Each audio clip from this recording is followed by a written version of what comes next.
back to our podcast, Explicitly Spoiled. We will focus on talking about adjustments in yoga during this episode.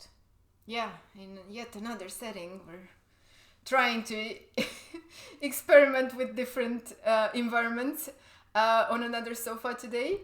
And yeah, we thought we'd really just focus on adjustments in yoga, when to do them, if to do them, how does a yoga practitioner feel versus a yoga teacher feel about it, and I guess what you can expect maybe as a beginner if you go to a yoga class, and maybe how to deal with it as well, right, as a beginner, especially if you don't want to be adjusted, or if you do, or however you want to kind of feel comfortable in your first practice. And I think it's important that you feel as comfortable as possible on the things you can control to a certain degree, right?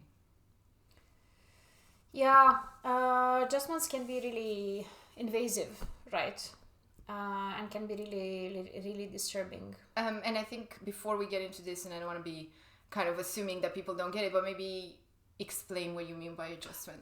Yeah, that's always a good idea. When practicing in a group setting, the yoga teacher sometimes comes to you and touches your body using different parts of their body, sometimes the hands, generally the hands, for making you go deeper into the pose, or correcting you. I wouldn't use the word correcting. Adjusting the pose. Yeah, this mostly happens because not because you have to be picture perfect, but because first and foremost, they feel there's more that you could be doing with your body at that point, or you have a very bad alignment that might hurt you. So I would say these are the two main reasons for which yoga teachers feel the need to adjust our bodies when practicing.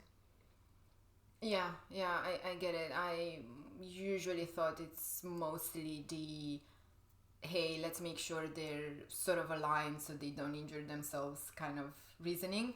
But I get the other one as well, right? To push you a bit to maybe achieve more in the pose, right?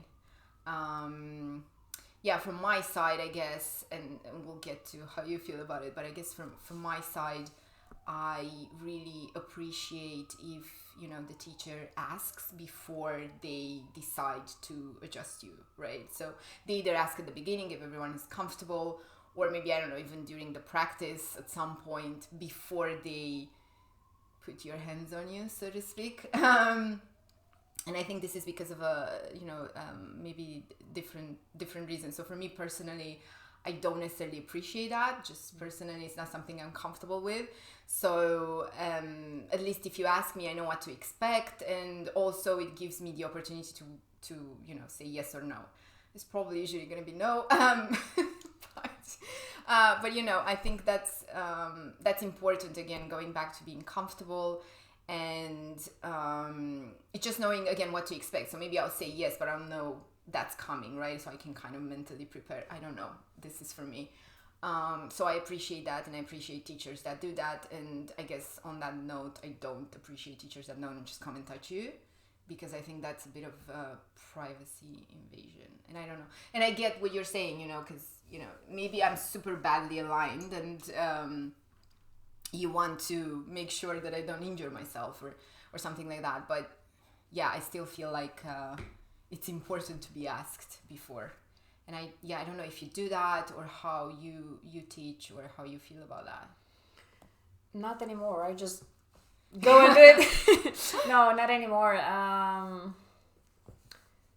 I remember that one time I was teaching at the studio that was a franchise, and they had very specific sequences that they had us teach. It was a franchise, right? So you couldn't deviate from the fixed sequence too much.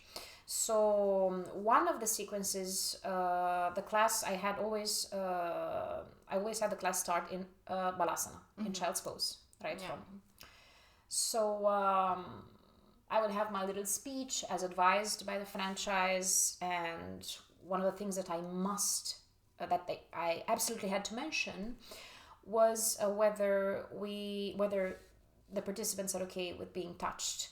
And if you're in balasana, you can easily raise your hand. Right. You can raise your hand and say, "Yeah, I'm okay. I'm." If anybody has an issue to being adjusted, just raise your hand and it would be perfect. I have to say, it is very rarely that people had a problem and they were signaling. I'm the problem child. Yeah, the problem child, Bala. So I find this a very elegant and excellent way of letting the teacher know, hey, I'm not okay today, or then I just don't stay away. For me, I will have my own practice without you touching me. Also, I remember one of my teachers traveled to Turkey. It was Istanbul at some point, and she participated at a yoga class in the studio where they had small cards with yes or no. And at the beginning of the class, they would just lay out their yes or no cards at the bottom of their mat, so it would be perfect. Okay. Very visible, very straightforward. That's a good idea, yeah. Just what the doctor ordered, it's perfect. No need to engage, to talk. Correct, yeah. It's Waste perfect. time, whatever. Yeah. Exactly. So that's also a great way to do it. It really depends as a teacher on what you're teaching. I think because I teach Ashtanga based Vinyasa yoga, I really enjoy being adjusted and also adjusting others. I try to be very delicate. It's very straightforward. People generally understand very clearly. Only if you touch them with one finger, it's enough. So they can, if they can, relax. Or I don't know. I use other body parts as well, but I make sure I'm not. You don't force firm or aggressive. You don't force it. Yeah. And I have my own stories of being adjusted in a very pleasant way and in bad ways as well. We can get to that later. But I really like doing adjustments. Guilty. Yeah, and I think so. I was gonna ask you actually. Let's say you have a problem child like me, right? That doesn't want to be touched and adjusted, but I don't know, I'm in a very bad alignment in some pose. Like you can clearly see that I'm like doing it all wrong, right? Let's say I'm super beginner. I have no freaking clue what I'm doing. So you can clearly see that I might actually injure myself, or it's probably not going to be a good time for me. Do you have any ways to kind of, so without adjusting, I don't know, correcting, or would you just leave it be because that person doesn't want to be touched, so that's the only way that they can be, corrected in that pose, if that makes sense? There are a lot of clues that can tell you, after having seen thousands of body throughout the years in my classes. Generally, I would dare say it's very clear if somebody can do more in a pose, or if they're injured or have a condition and I should not touch them. Honestly, this is visible, and it should be visible to teachers. The more you teach, the more you will see it. I try not to make assumptions, but make a very gentle move. And if the person, for a split second, they feel like they draw themselves back, or their discomfort increases, it's clear that I don't need to, that I shouldn't go towards them, and I refrain myself.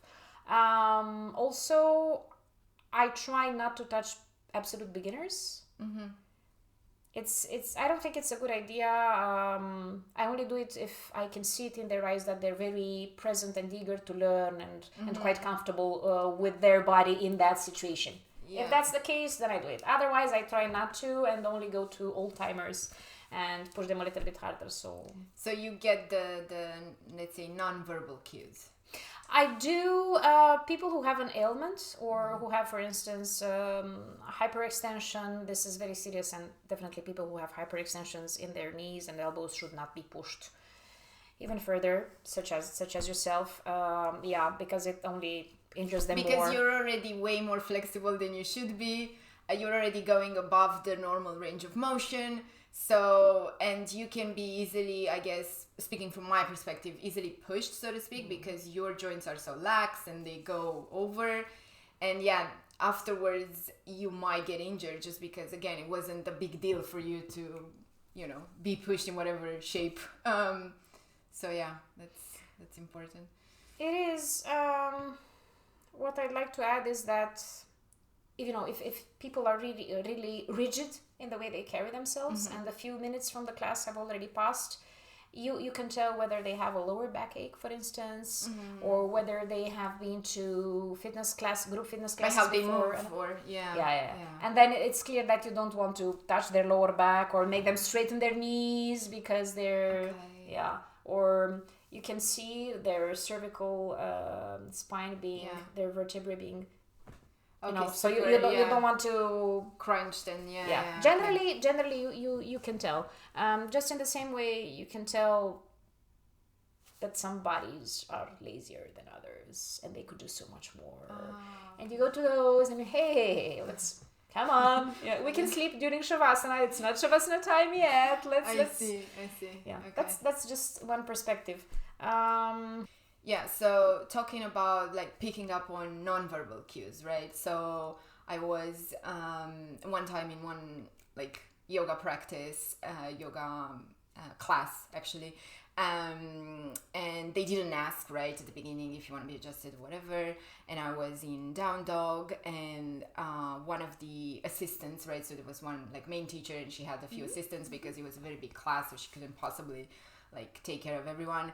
And she came over and just kind of touched my shoulders to get them away from my ears, and I had this like I don't know, just jerk, this reaction, small jerk. Yeah, exactly.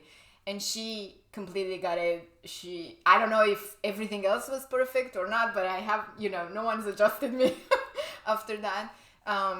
So this is another way, I guess, for just talking about complete beginners, and if you're not comfortable, even if they don't ask, most of the teachers will pick up on, to your point, even before trying it, right, on non-verbal cues, or just then when they try it, if you have this kind of reaction, they'll probably just get the hint. Yes, for sure they will if they're experienced teachers. It's something that comes with with seeing a lot of people and a lot of different bodies. We can even look at a person and understand whether they have scoliosis and it's hurting, or whether they have it and it's not hurting, and then they can push themselves a little bit more. And you talked about hypermobility as well. You can kind of get that, and probably, as you said, maybe lower back issues or pain, or you can tell if somebody is pregnant, for instance, or like the class I had yesterday evening, actually, in the spot where I teach on Wednesdays, this girl comes and she has an almost flat sacrum. So it's like the tail, right? The sacrum pops out, and it's not really like that, but it's more of a flat thing. So she can't do a boat pose, she can't do Navasana, she can't sit on her sitting bone. So it's extremely, it's not even enough if you roll the mat or put a pillow or something. It's not okay for her at all. So I know her by now, and I know that she's not okay to do twists or to do boat pose or whatever. So I'm not obviously adjusting her. But it took me a while to understand, and it's okay if you have a really small low voice dialogue with the students, not to bother the hours. You can usually understand from their eyes, or a few words are enough, so you just okay, I'm fine.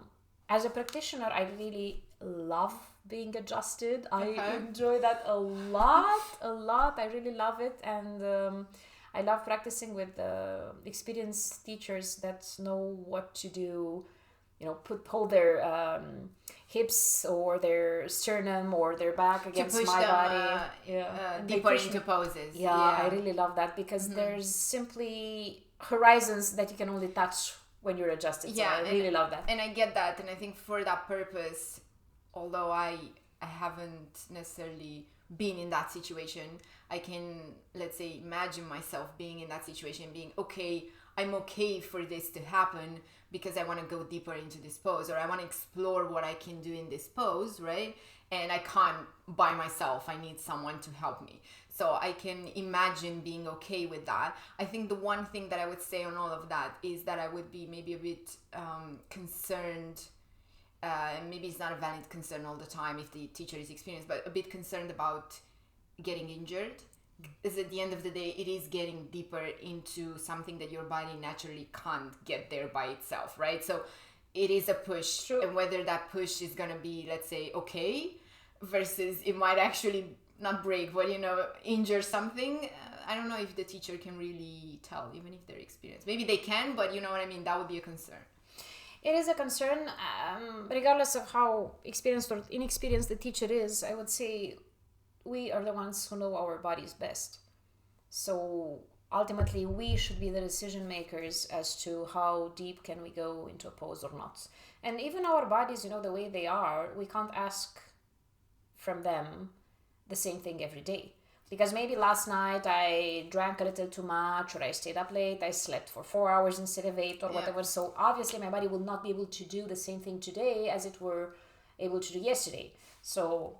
And I guess that's why you wouldn't recommend this at all, any adjustment maybe to real beginners, because they might not understand, just as I didn't either, and I'm sure you didn't, right at the beginning, like how it works, how your body works, and what might injure you. And especially also, as we kept mentioning, but if you have like other conditions like hypermobility or stuff like that, you need to know even better, like, okay, I can go into this, but maybe I shouldn't, but kind of be very self-aware to a certain degree. Generally,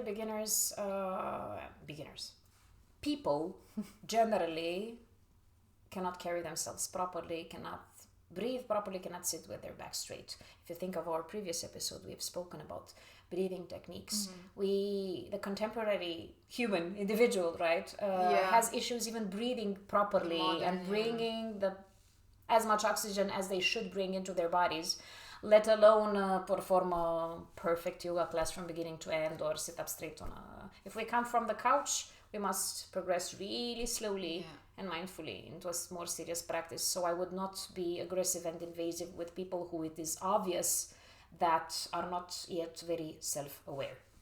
Yeah, and I think the self-awareness is a journey. I'm not sure you ever get like the top self-awareness in your band. It's proprioception. It's how you can carry yourself, how you carry yourself in relation to other elements in the space. I mean, of course it's intuitive, right? But some of us are very hesitant. Yeah, getting to know your body. The more you practice, the more you do, the more you learn.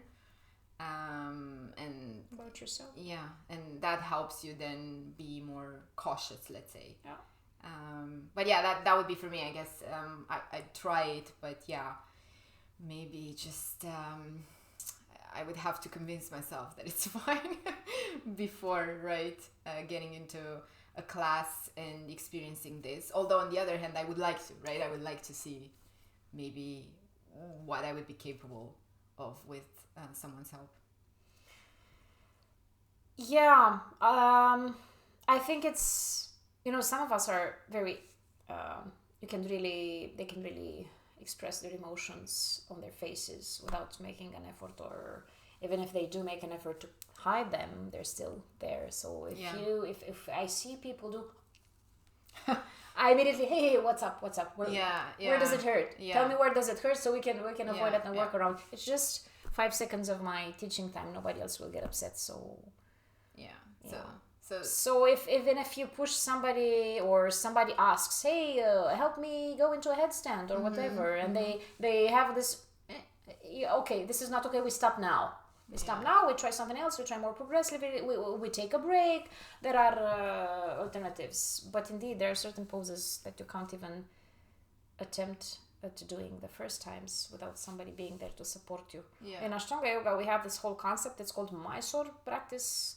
You practice individually, and the assistants and the teacher focus on adjusting you individually at your own pace throughout the whole sequence. So it's extremely helpful. That's how you progress.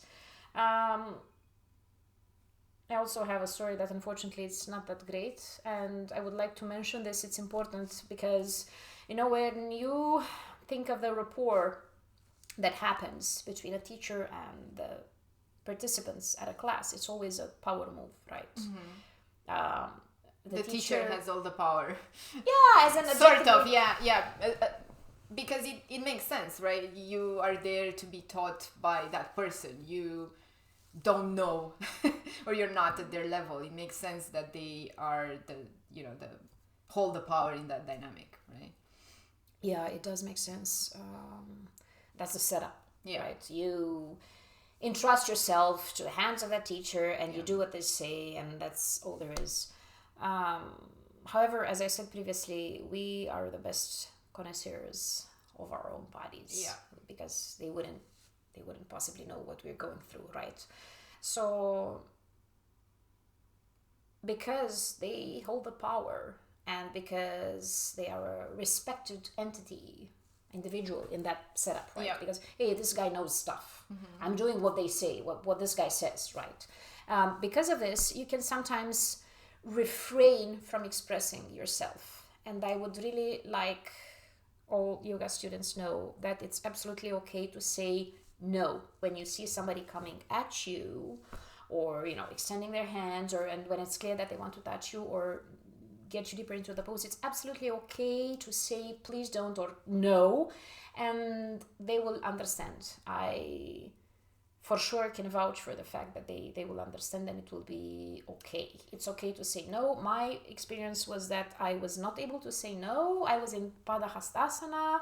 It's a pose where you are standing and you bend over your trunk towards your thighs, and you grab your big toes, and you look at your nose, whatever. So it was an Ashtanga practice with one of the very few persons in Romania who teach us Ashtanga, who are males. So it was a man, and I was in awe. I respected him so much. I couldn't wait to get to classes with him. He was also kind of good looking. But yeah, anyway, it was a very enjoyable practice for me, and he... obviously, it was Ashtanga, so nobody asks anything. They just... Oh, okay. Yeah. So he pushed me, and I already had come to class with a very bad back. And because of the fact that he was very forceful, when he adjusted me in Padahastasana, it was weeks and weeks of pain.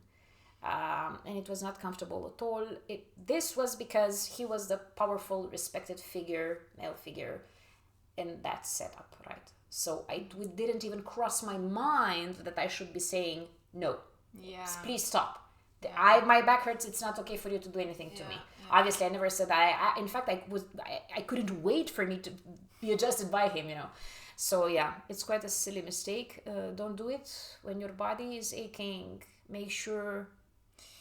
Yeah, you say so. Yeah, I think especially if you're a beginner, going back to that, it can really be maybe hard sometimes, right? You're just going to class, you know nothing, that person knows everything. It's overwhelming. Right, it's super overwhelming. You don't want to kind of inconvenience anyone, right? You don't even know, maybe, let's say, what's happening half of the time, you right? trust the process, you trust the teacher, exactly. And it's fine. But... Yeah, and so it can be even more challenging because you were a teacher, right, when you went to this guy's class? I already was. So you already had the experience more so than any beginner. So it's very important, I guess, guys, to, no is a complete word, right? No exactly. Absolutely. No is okay. It's enough. Absolutely. You don't need to say more than that, and you should get the hint. So, yeah, so that's unfortunate, but that kind of confirms what I was saying, What if you go and, you get into... Yeah, I guess to your point, you have to know your body and be able to just say no, and regardless of what your intention was, I wanted this person to adjust me, or I wanted to go deeper into this pose, but actually today or in this occasion I'm not okay. I don't want to do this. Absolutely. I agree, and I would like to utter one final insight. It comes from one of my dearest teachers. He was the one who pioneered and championed my second yoga teacher training course. His name is Julio, and he always said that if you are not able to cue the poses or whatever practice takes place during that class in such a way that most people understand it, then you're not a good teacher. So his theory is that you need to be able to speak in such a way that adjustments are not needed. That's super funny because I was going to ask you exactly that. That's exactly what Julia I was said. going to ask you exactly that. What do you think about, being a teacher, if you need to adjust people in order to get them into the position? Doesn't that make you, let's say, not such a good teacher as in actually explaining? Maybe. Most people get... Okay, well... All right. Okay. Anything else you want to add on this? I would just like to say that adjustments can be wonderful later on during the practice, and that we should speak up for ourselves if not only adjustments, but if anything becomes uncomfortable during a yoga class, we should stop, take child's pose, or speak to the teacher. Simple as that. Yeah, I agree. So guys, don't be afraid to say no. Yeah. That's what you Speak should up. get from this. Right. Well, that was us today. Thank you so much for making it to the end. Let us know if you've been to a class, been adjusted, if you're cool with it, if you're not cool with it. If you think what we were just saying, if you think good teachers shouldn't need to adjust you, maybe. And yeah, any other questions you have below. Thank you guys. We'll see you next time. Peace out.